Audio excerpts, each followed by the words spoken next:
युद्ध के मैदान से इस वक्त बड़ी खबर यह कि दक्षिणी डोनेट्स्क पर रूस ने एयर स्ट्राइक की। यूक्रेनी मिलिट्री पोस्ट पर गिराए गए बम हमले के लिए रूस ने Su-25 का इस्तेमाल किया है। रूस के रक्षा मंत्रालय ने जारी किया है वीडियो।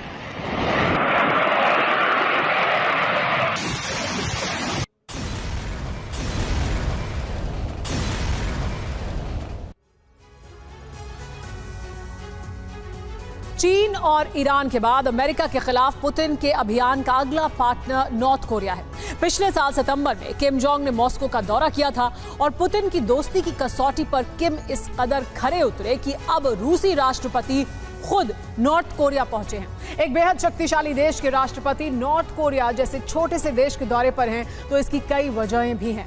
यूक्रेन युद्ध में नॉर्थ कोरिया से मिली मदद के बदले पुतिन किम जोंग को बहुत कुछ देना चाहते हैं। पुतिन नॉर्थ कोरिया को इतना शक्तिशाली बनाना चाहते हैं कि भविष्य में अमेरिका के लिए यह देश एक बड़ी चुनौती साबित हो।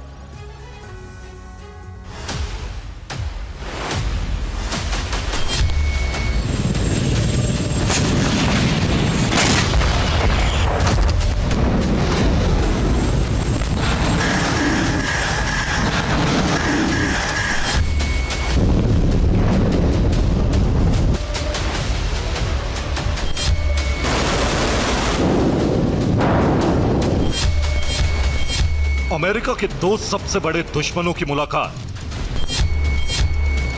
समझौतों की ऐसी सीरीज जो अमेरिका के लिए सबसे अधिक घातक साबित हो सकती है। पुतिन ने नॉर्थ कोरिया के दौरे से जो पैगाम दिया है वो तनाव के नए तूफान की शुरुआत कराएगा और इसका अंजाम क्या हो सकता है, इसका संकेत इन दो तस्वीरों से मिलने लगा। प्रशांत महासागर की ये दो तस्वीरें देखिए।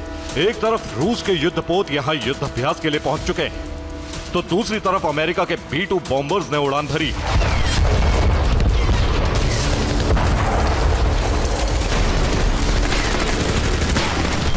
नॉर्थ कोरिया की राजधानी प्योंगयांग में एक तरफ पुतिन का शानदार स्वागत किया गया, तो दूसरी तरफ रूस की नेवी प्रशांत महासागर में लाव लश्कर के साथ युद्धाभ्यास करने पहुंच गई।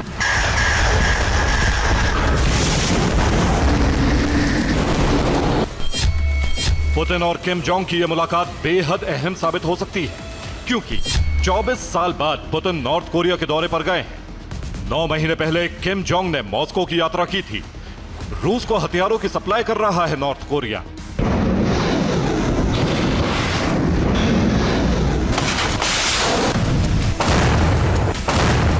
ये 24 साल पहले की तस्वीरें हैं, जब राष्ट्रपति पुतिन ने नॉर्थ कोरिया की यात्रा की थी। तब किम जोंग उन के पिता किम जोंग इल ने पुतिन का गर्मजोशी से स्वागत किया था।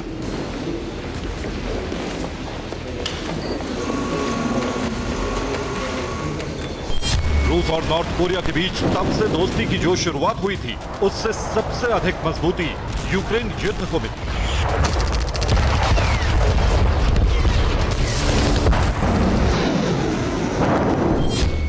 साउथ कोरिया दावा करता है कि पिछले दिनों नॉर्थ कोरिया से कई कार्गो शिप रूस के बंदरगाहों पर गए। दावा किया गया कि नॉर्थ कोरिया से अब तक 10,000 कंटेनर रूस भेजे गए। साउथ कोरिया दावा करता है कि नॉर्थ कोरिया के सभी कंटेनर में हथियार थे।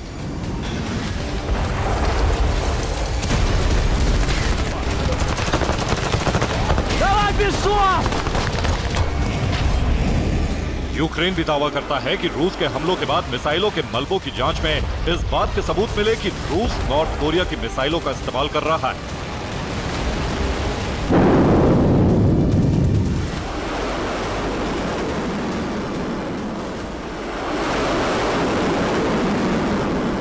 किम जोंग ने मॉस्को यात्रा के दौरान पुतिन से मुलाकात की थी और उन्हें नॉर्थ कोरिया आने का न्योता दिया था।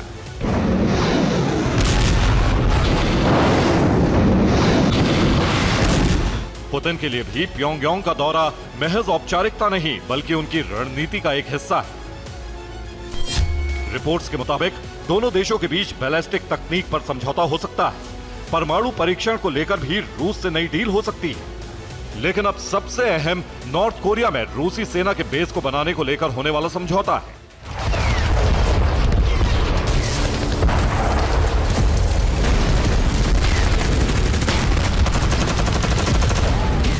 पुतिन के एंटी अमेरिका प्लान में इस वक्त नॉर्थ कोरिया की अहमियत काफी बढ़ चुकी है। क्योंकि पुतिन नॉर्थ कोरिया में रूसी सेना का बेस बनाने की योजना पर काम कर रहे हैं।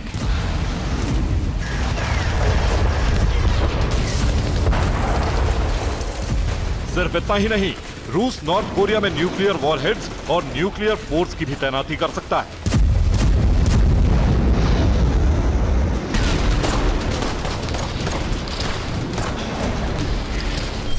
यही वजह है कि पुतिन और किम की मुलाकात के साथ ही नाटो में खलबली है।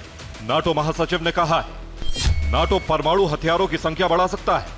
दुनिया में परमाणु हथियारों की नई रेस की आशंका है। नाटो को पहली बार चीन रूस से न्यूक्लियर खतरा हो सकता है।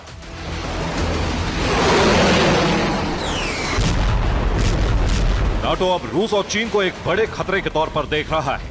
यही वजह है कि नाटो महासचिव न्यूक्लियर तैनाती को बढ़ाना जरूरी बता रहे हैं।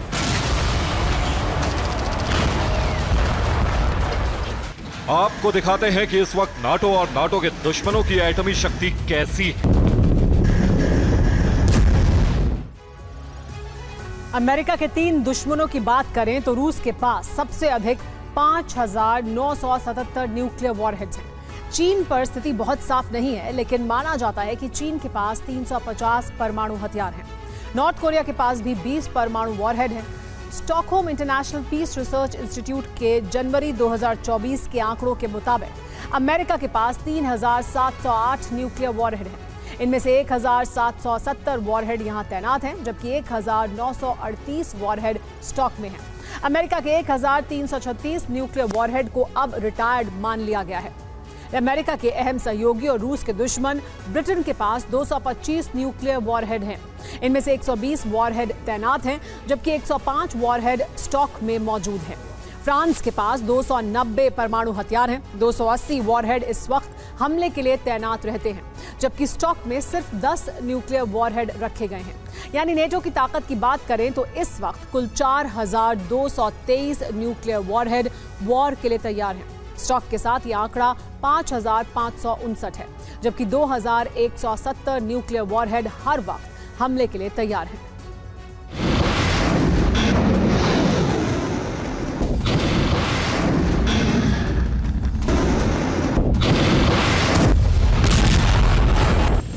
दावा किया जाता है कि बेलारूस में पुतिन नाटो पर दबाव बनाने के लिए ही न्यूक्लियर वॉरहेड की तैनाती की।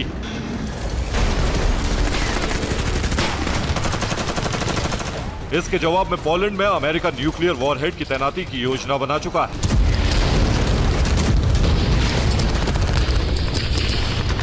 कुछ रिपोर्ट्स में दावा किया गया है कि पोलैंड में एटम बम पहुंचा भी दिए गए हैं।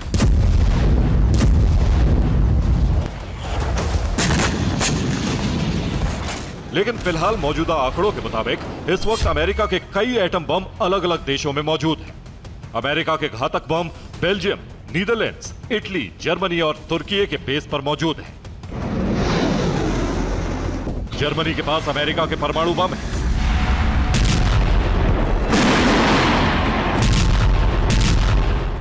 इन्हें गिराने के लिए जर्मनी ने अमेरिकी F-35 फाइटर जेट खरीदकर अपनी ताकत को और बढ़ा लिया है।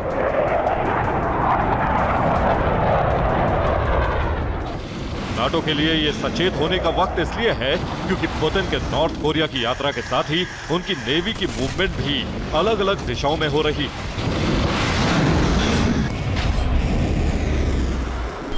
रूस की परमाणु पनडुब्बी हवाना की खाड़ी से रवाना हो चुकी है।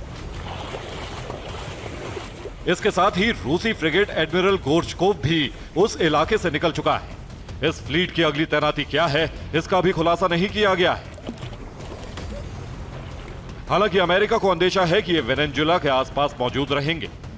फिलहाल रूसी पैसिफिक फ्लीट ने शक्ति प्रदर्शन की तैयारी कर ली। प्रशांत महासागर में रूस के 40 युद्धपोत अभ्यास करेंगे। 18 से 28 जून तक प्रशांत बेड़ा युद्ध अभ्यास करने वाला है। जापान सागर और ओखोत्स्क में भी युद्ध अभ्यास होगा। रूस और मिस्र की नेवी ने भी भूमध्य सागर में युद्ध अभ्यास किया है। रूसी प्रशांत बेड़े और मिस्र की नौसेना ने अपनी ताकत का प्रदर्शन किया, साथ मिलकर युद्ध लड़ने का अभ्यास किया। रूस के शक्ति प्रदर्शन के बीच अब अमेरिका ने भी अपनी ताकत दिखाई। पैसिफिक के ऊपर B-2 स्पिरिट बॉम्बर और उसके पीछे F-22S और F-35S जैसे घातक लड़ाकू विमानों की उड़ान की तस्वीर जारी करके पेंटागन ने जता दिया कि पैसिफिक में किसी भी जरूरत का माकूल जवाब दिया जाएगा। Bureau report, TV9 Bharatvarsh.